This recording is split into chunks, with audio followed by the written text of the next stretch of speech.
Hello and welcome to Middle East Matters here on France 24. I'm Julia Kim. Coming up on the show this week.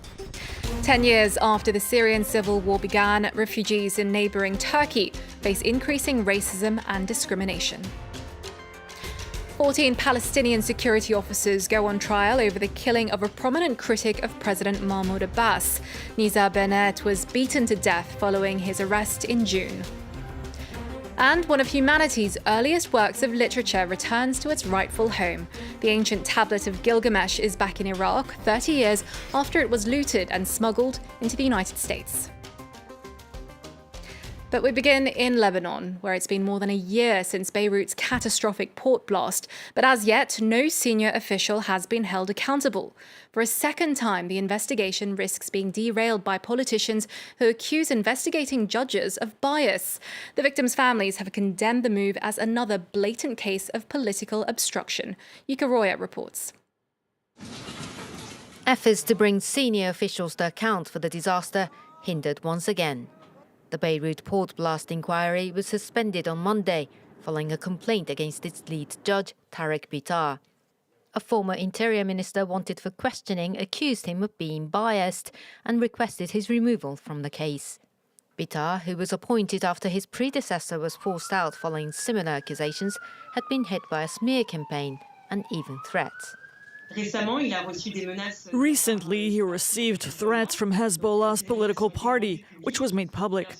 They were not physical threats, but could be interpreted as threats nonetheless. One vowed to discredit him. Prime Minister Najib Mikati, who came to power after Lebanon finally formed a government after 13 months of standoff, expressed hope that Judge Bitar would continue his role. The probe being suspended under political pressure for the second time this year sends the wrong message to the international community when the country badly needs its financial support. We have placed a lot of hope in this new government, but we cannot have any illusions. This new government is supported and sponsored by this political class that has been implicated in the case by the judge. One of the biggest non-nuclear explosions ever recorded, the blast in August last year was caused by a huge quantity of ammonium nitrate that was unsafely stored at the port from 2013. It killed 214 people, injured thousands of others, and plunged Lebanon deeper into economic crisis. Survivors and victims' families are calling for a UN-led international investigation. Now, since civil war broke out in Syria, over 3.5 million refugees fled to Turkey. It was hailed as a safe haven for exiled Syrians. But 10 years have now passed since the start of the conflict, and Turkey's welcome is wearing thin. Syrian refugees face increasing racism and discrimination there. Brian Quinn tells us more. The tranquility of home. For Fatima, it's been shattered. Living in exile in Turkey with her 2 sons, this young Syrian refugee can't forget the night she was attacked, beaten and shoved down a flight of stairs by her Turkish neighbors. They broke down the door and they came into my home. It was the first time I've ever experienced something like that. The only thing I could think of was that he was going to kill me in front of my children. Without thinking, I went to the balcony without my hijab and started shouting for help. Her bruises, just the most visible traces of an attack that has left her children traumatized. I remember they were hitting my mother very hard. It was in front of us, and I felt very sad because of that. I don't want that to happen again, and I want them to be punished. Xenophobic violence has become increasingly common in Turkey. This past August even saw anti-Syrian riots in the capital, Ankara. Nearly 4 million Syrians have come to Turkey over the past decade. That migratory pressure has consequences. Turkey absorbed a foreign country the size of roughly Slovakia, maybe even larger. I think it's only recently that the Turkish population understood that these people are not going back. They are only recently understanding that they have to become neighbors, economic competitors, colleagues with this foreign population. The Turkish government now fears a new influx from Afghanistan, where 300,000 civilians have already fled the Taliban. President Recep Tayyip Erdogan, well aware that the migrant issue is a political weapon, has already ordered the construction of a wall along the Iranian border where Afghan refugees arrive. 63 of its planned 500 kilometers are expected to be completed by the end of the year. The trial is underway for 14 Palestinian security officers who are charged with beating to death a prominent critic of President Mahmoud Abbas. The killing of Nizar Banat drew widespread protests and calls for Abbas's resignation. Rights groups say Palestinian Authority forces regularly arrest critics in the occupied West Bank, but Abbas denies this. France 24's Wasim Cornet looks at what we know so far. It's a long-awaited trial for the relatives of Nizar Banat. A military court in Ramallah has begun proceedings as 14 security officers take the stand for the murder of the Palestinian critic. The 42-year-old was allegedly beaten to death when he was arrested last June. Banat's brother, though, says he fears this trial is just a smokescreen. The Palestinian Authority is putting 14 soldiers on trial, but there's no way these 14 soldiers would have made the decision to kill Nizar. The head of security is involved, his deputy is involved, and so is the interior minister. He gave those orders. This was the scene in Ramallah in July. Banat had more than 100,000 followers on Facebook, a platform he would often use to accuse the Palestinian Authority of corruption and criticize its leader, Mahmoud Abbas, for postponing an election in May. Banat had registered as a candidate for that contest. Nizar Banat's killing can't go unpunished. We need to punish all those involved in his killing, starting from the Israeli occupation, who facilitated and paved the way for the killer. We will never accept just to punish the men who killed Nizar. We also need to punish the senior security officials and the Palestinian government. This summer, there were repeated clashes between supporters and critics of Fatah, Abbas's party. Even some party members have expressed support for more freedom of speech. We want things to quiet down.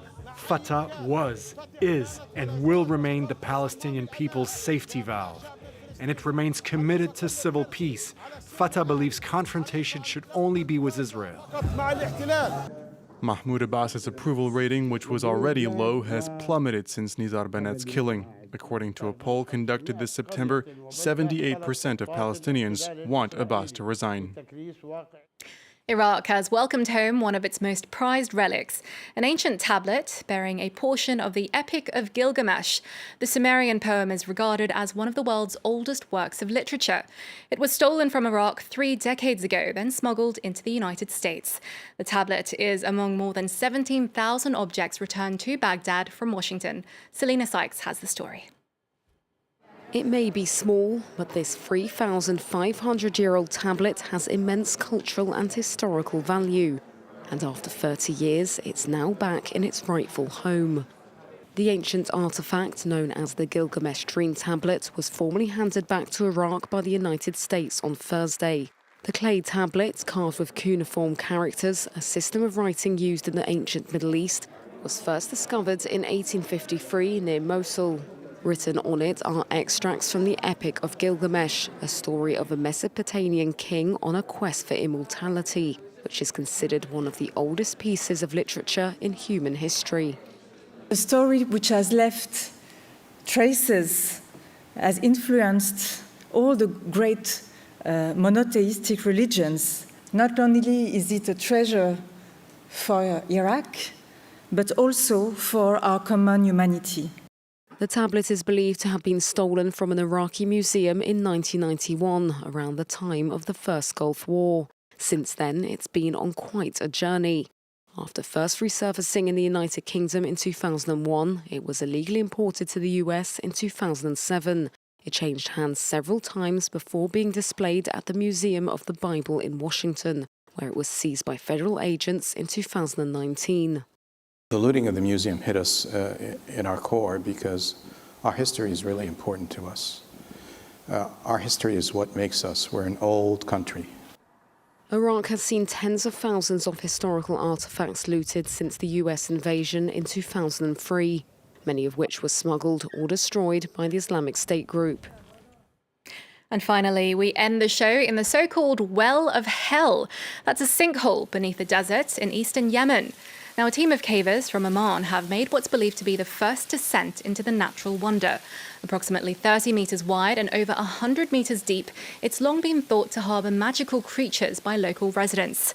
Now, explorers didn't find any of those, but they did find snakes, birds, frogs and cave pearls, which are formed by dripping water. Well, that's it for this edition of Middle East Matters. Don't forget, you can watch this show and others on our website. That's www.france24.com in English, French, Arabic and Spanish. That's it from us. Thanks for watching. Stay tuned for the latest world news updates up next.